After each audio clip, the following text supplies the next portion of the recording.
The desert wind in Santa Fe always carried dust, like memories that refused to settle. On the day of my husband's funeral, the sky burned copper red, and every grain of sand seemed to scrape across my chest. The ceremony was elegant, rehearsed, and hollow. White roses lined the altar. The priest spoke of legacy and mercy, but all I heard were whispers slicing through the prayers. She married him for his reputation, someone muttered. She looks too calm for a widow.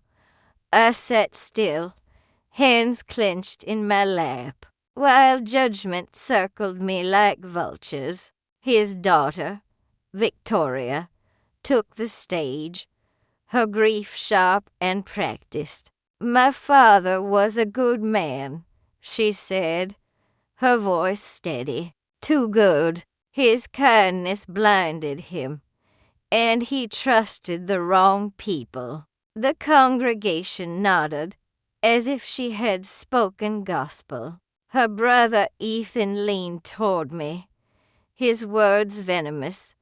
You might win an Oscar for this act, Susan. But the show's over. Try mourning like a real person. I ignored him, staring at the coffin. My throat ached, but no sound came. Then, in the middle of the hush, my phone vibrated. I almost dismissed it, thinking it was a condolence. But when I glanced at the screen, my blood froze. The message read, I'm alive. Trust no one. The sender was unmistakable Leonard's number, his photo still saved in my contacts. My knees buckled. Ethan caught my arm, sneering, still chasing ghosts. He's gone. Let it go. But I couldn't. As the casket lowered into the earth, clarity struck me like lightning. Leonard had been careful, deliberate. If he said he was alive, there was a reason. That night, unable to sleep, I sat at his oak desk. His laptop still smelled faintly of cedar and coffee. I entered his old password Heartline 22 and the screen unlocked. A single draft email waited. If you ever doubt everything, check her eyes and fund account 0421. Password, Lighthaven, Lighthaven, the name of the Oregon town where he once promised we'd retire, a place he called where truth breathes. My grief shifted into focus. This wasn't an ending. It was the beginning of something he had hidden. But what exactly had Leonard left behind in that account hand? Why warn me to trust no one? 2 years before the funeral, I was still a mathematics professor at the University of New Mexico. Numbers had been my world, predictable, loyal, silent. People were not. That's when I met Leonard at a medical ethics conference. He was older, a respected surgeon, carrying kindness like armor. We married 6 months later under cottonwood trees, but his children never forgave me. Victoria, sharp-tongued and cold, spat venom at our wedding. You're marrying a math professor? What will she do? Calculate your pulse until you die? She smashed her glass against the wall, shards scattering like punctuation to her rage. Ethan stayed quiet, eyes darting like a boy searching for exits. From that day, I was the outsider. A year later, Leonard launched the Heartline Foundation, a charity funding surgeries for families in need. I helped with the books, believing in the cause, until one night, Leonard's voice cracked over a spreadsheet. Someone's draining the foundation. Wire transfers to shell companies. Look at the authorization code. My breath caught. V. Sloan. Victoria. She's laundering money through our charity, Leonard whispered. I can't confront her yet. Not without proof. Weeks later, he grew restless, muttering behind closed doors, whispering on late-night calls, not yet. It's not safe. Then came the call at dawn. His car had been found burned on the highway.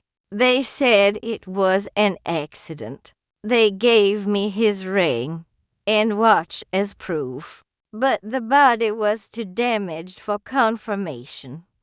Victoria arrived before I could question anything. The funeral will be private. No viewing. Infection risk, she said, her grip too tight, her perfume too sweet. Infection risk. Leonard had been a doctor for 40 years.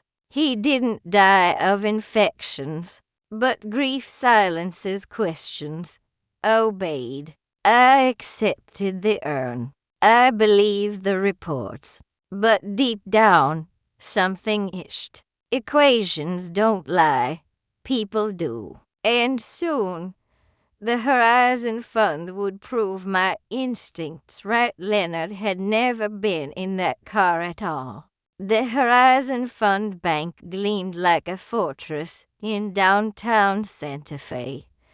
I hadn't been there in years, but Leonard had left me an envelope taped beneath his desk drawer. Inside was a private access card and a note. For Susan Whitfield only. Immediate retrieval upon verification. The guard scanned the card, his tone shifting to reverence. Dr. Whitfield left instructions for your visit. He led me through steel corridors, past biometric locks, until a vault opened. Inside was a small box containing 3 items. A silver USB drive, a brass key, and a sealed letter. The letter, in Leonard's handwriting, read, "If you are reading this, we were betrayed. Don't trust Victoria. Don't trust Samuel. Trust the data. It will lead you to me." I plugged in the USB. A video appeared. Leonard, thinner, older, sat in a motel room. "Susan, if you're watching this, I'm alive. Heartline was compromised. Victoria and Samuel siphoned donations through shell corporations. I couldn't expose them without proof. Everything you need is on this drive. When the time comes, the files will activate automatically. You'll know because you'll see the signal." Then I saw it. A file pulsing like a heartbeat Tron file. X. My instinct screamed caution, but Leonard's words echoed. "Trust the data." I clicked. Code streamed across the screen. Evidence uploaded to the FBI, the Associated Press, the State Bureau. Leonard had built an automatic justice engine. The moment I opened it, the truth began broadcasting everywhere. Sirens wailed outside. My laptop chimed. Transfer complete. Subject V. Sloan assets frozen. My husband had turned truth into code. But if the machine had spoken, what would Victoria and Ethan do when their empire began to crumble? At the Sloane estate, champagne flowed as they celebrated their victory. Victoria raised her glass, mocking me. Steve Mother's probably digging through ashes for loose change. Ethan laughed too loudly, toasting to their new account. But then the live stream of their party was interrupted. A red banner flashed. Breaking news. FBI opens investigation into Heartline Foundation. The room froze. Victoria's glass slipped from her hand, shattering. Ethan muttered, "Impossible. No one but Father had access codes." The anchor read the Bureau's statement.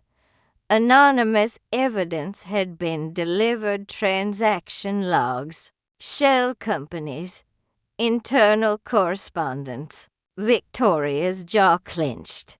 "This is a smear campaign," she declared, forcing a smile. But the panic in her eyes betrayed her.